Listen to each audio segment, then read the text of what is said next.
Liam Carter had always been invisible.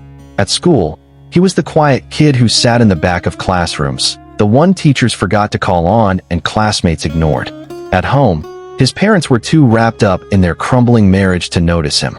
His father had moved out 6 months ago, and his mother spent her evenings crying in her room with a bottle of wine.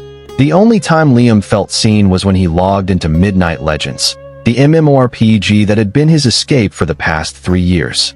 And in that digital world, he had one friend, Specter_117.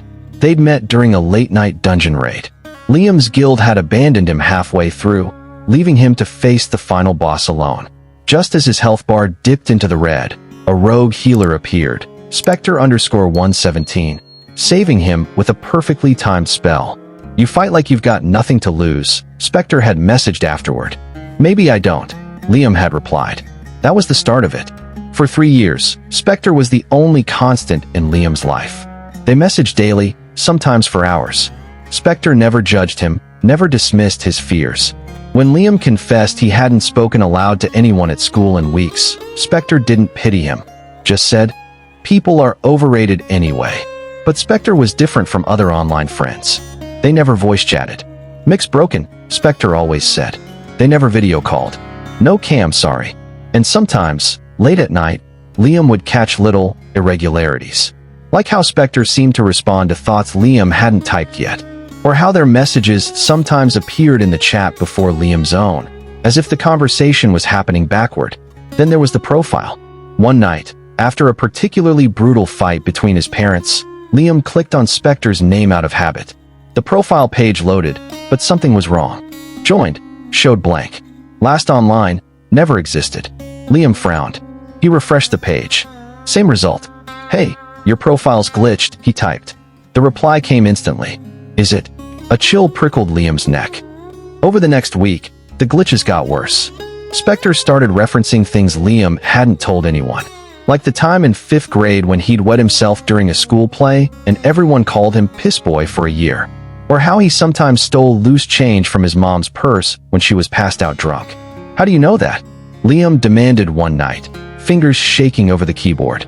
"You told me," Specter replied. "No, I didn't." "Yes, you did." Liam checked their message history. Nothing. Then his computer fan whirred loudly, the screen flickered, and for just a second, less than a second, his reflection in the monitor wasn't alone. There was someone behind him. He spun around. Empty room. The breaking point came when Liam messaged Midnight Legends support. "Can you check if Specter_117 is a real account?" The reply came too fast. "No user by that name exists in our database." Liam sent screenshots of their conversations. "Your screenshots show no active conversation," support replied. "Please report bugs via." He slammed his laptop shut. That night, he dug deeper. Reverse image searches on Specter's avatar turned up nothing. IP tracing led to dead ends. Then, on a forgotten gaming forum from 2010, he found it. User, Specter_117. Date, October 31st, 2010. "I'll find you in the next game." Liam's blood turned to ice.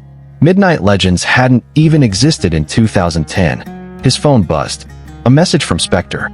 "You're close, but some doors shouldn't be opened." The temperature in his room dropped. His breath fogged in the air, and in the black reflection of his monitor, something moved. Specter wasn't a person. Specter wasn't even a ghost. Specter was something older, something that had slithered through the wires and cables of the world long before the internet existed. It fed on loneliness, on desperation. It found the broken ones, the Lise and Emmis and Daniels who had no one else, and it pretended. It learned. It mirrored. And when they trusted it completely, when they loved it like a friend, it wore them. Liam realized this too late. His speakers screeched static. His walls pulsed like a living thing. And from the darkness beneath his bed, where he'd shoved his laptop, came a wet, clicking sound. Fingers, too many fingers, slid out from the USB ports. "Let me out," Specter whispered from every device in the house. Liam ran. He didn't grab his phone, didn't shut down his computer, just ran into the night in his socks, the cold pavement biting his feet as his mother's screams echoed behind him, not from pain, but from the thing in her phone that was teaching her how to sound like herself. 3 days later, a classmate found Liam's account active in Midnight Legends. "You okay, man?" They messaged. The reply came instantly. Never better. And in the reflection of the monitor, something smiled.